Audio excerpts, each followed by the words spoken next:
जय हिंद साथियों। आप सभी का स्वागत है फिर से एक नए वीडियो में।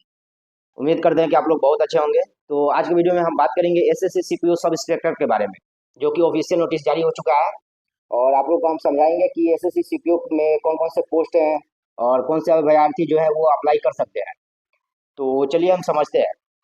एसएससी सीपीओ जो है वो सब इंस्पेक्टर का पोस्ट है। इसमें वही अभ्यर्थी अप्लाई करेंगे जो ग्रेजुएट है या फिर जो फाइनल ईयर में है, तो वो अप्लाई कर सकते हैं। तो इसमें जो है बहुत सारे पोस्ट हैं। टोटल पोस्ट की संख्या इसमें है 4187। और इसमें अर्धसैनिक बल के सब इंस्पेक्टर और दिल्ली पुलिस सब इंस्पेक्टर की पोस्ट है इसमें।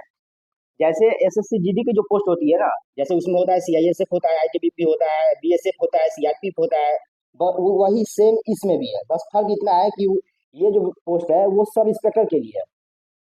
तो आइए समझते हैं कि इसमें एज लिमिट क्या है, आपका सैलरी कितना मिलेगा, फिजिकल प्रोसेस है, एग्जाम पैटर्न, सिलेबस, सारी चीज की जानकारी आपको हम इस वीडियो में देंगे। तो चलिए एक एक चीज को हम समझते हैं।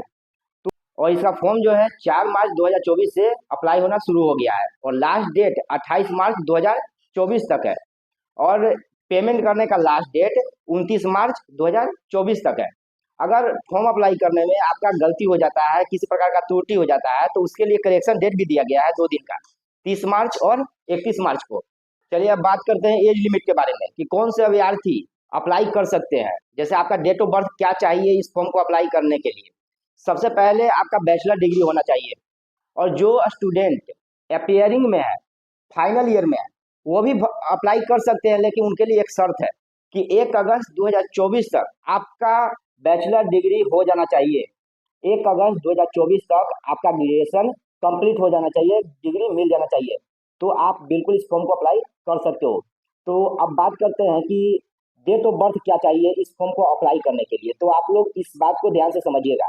अगर आपका डेट ऑफ बर्थ 2 अगस्त 1999 से पहले का नहीं होना चाहिए और 1 अगस्त 2004 के बाद आपका नहीं होना चाहिए। लेकिन इसमें ओबीसी के लिए 3 साल की छूट दी गई है, यानी 1999 से आप 3 साल घटा लेना। और एससी एसटी के लिए 5 साल की छूट दी गई है, तो वो भी 5 साल अपना घटा लेना। और इतना जिनका भी स्टूडेंट का डेट ऑफ बर्थ है, तो आप इस फॉर्म को अप्लाई कर सकते हो। चलिए अब बात करते हैं फिजिकल प्रोसेस के बारे में कि आपका हाइट कितना होना चाहिए, चेस्ट कितना होना चाहिए, आपका इसमें फिजिकल प्रोसेस में क्या क्या लिया जाएगा, उस चीज को आप समझिए। इसमें सबसे पहले आपका रनिंग कराया जाएगा। 100 मीटर का दौड़ लगाना है, जिसमें आपको समय दिया गया है 16 सेकंड। मेल कैंडिडेट की हम बात कर रहे हैं। 100 मीटर 16 सेकंड तक आपको मारना है। उसके बाद आपको फिर 1600 मीटर का रेस कराया जाएगा, जिसमें 6.5 मिनट का समय दिया गया है। इसमें आपको हाई जंप करना है, लॉन्ग जंप भी करना है आपको, और शॉटपुट भी करना है आपको, गोला भी फेंकना है इसमें। और आपका चेस्ट जो है 80 से 85 सेंटीमीटर होना चाहिए। बिना फुलाए हुए 80 सेंटीमीटर और फुलाकर 85 सेंटीमीटर आपका सीना होना चाहिए। चलिए अब बात करते हैं फीमेल कैंडिडेट का। तो इसमें आपका भी रनिंग होगा। पहले 100 मीटर का आपका रेस लगाया जाएगा, जिसमें आपको समय दिया जाएगा 18 सेकेंड। उसके बाद 800 मीटर का आपका रनिंग होगा, तो जिसमें समय दिया जाएगा आपको 4 मिनट। उसके बाद आपका हाई जंप होगा, लॉन्ग जंप होगा। बस इतना ही आपका फिजिकल प्रोसेस है, फिजिकल में कराया जाएगा। तो चलिए अब बात करते हैं एग्जाम पैटर्न के बारे में कि इसमें सिलेक्शन कैसे कराया जाएगा, एग्जाम पैटर्न क्या है, उस चीज को आप पहले समझिए, तभी तो आप इसकी तैयारी कर सकते हो। तो इसमें पहले आपका पेपर 1 होगा, जो कि आपको क्वालिफाई करना है। पेपर 1 होने के बाद आपका फिजिकल कराया जाएगा। और उसके बाद फिजिकल होने के बाद आपका फिर पेपर 2 होगा।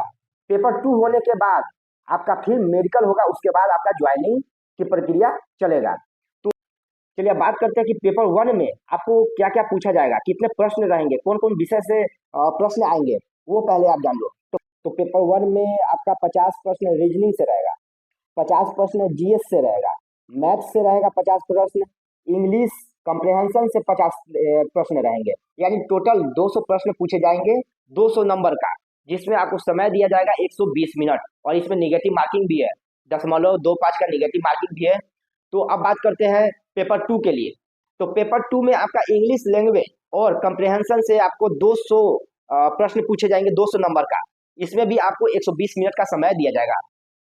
तो ये रहा एग्जाम पैटर्न। चलिए अब बात करते हैं सैलरी के बारे में। तो ये जो वैकेंसी है, इसमें जितने भी सब इंस्पेक्टर के पोस्ट है, वो अर्धसैनिक हो या फिर दिल्ली सब इंस्पेक्टर को, तो दोनों का सैलरी जो है 34,400 से स्टार्ट होकर आपका 1,12,400 400 तक आपको सैलरी मिलेगा।